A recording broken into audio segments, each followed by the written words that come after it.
Welcome everyone to a new story today titled The Piano's Song. There was a quiet boy named Oliver who lived in a bustling city, but his world felt much smaller. Every day, Oliver would watch the city through the window of his small apartment. He saw people rushing past, cars honking, and life moving forward at a pace that always seemed too fast for him. Unlike others, Oliver had a secret. He could feel the emotions of objects. It started when he was young. He would pick up an old book and feel the sadness of its worn pages, the longing for the hands that had once eagerly turned them. A broken toe would whisper stories of happier days spent with a child long grown now. But Oliver kept his ability to himself, unsure if anyone would understand. One day, while wandering the city streets, Oliver came across an old, forgotten piano sitting in the corner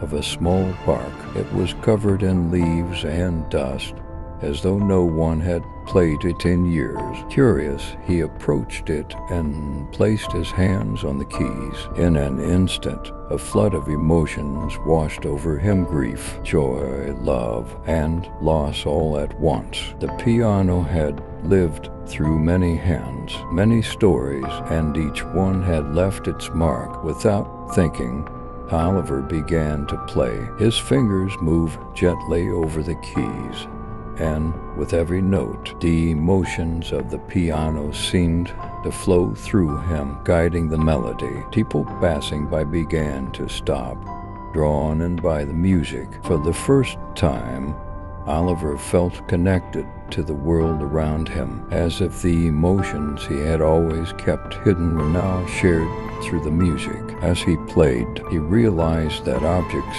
like people, carry the weight of their experiences, and though they may be silent, they still have stories to tell. In that moment, Oliver found his voice through the piano and understood that he, too, had something to share with the world. Moral: sometimes the things we think are forgotten still carry meaning. Even in silence, stories live on, waiting to be heard by those who listen. Don't forget to support us with a like and subscription to continue with more. Goodbye.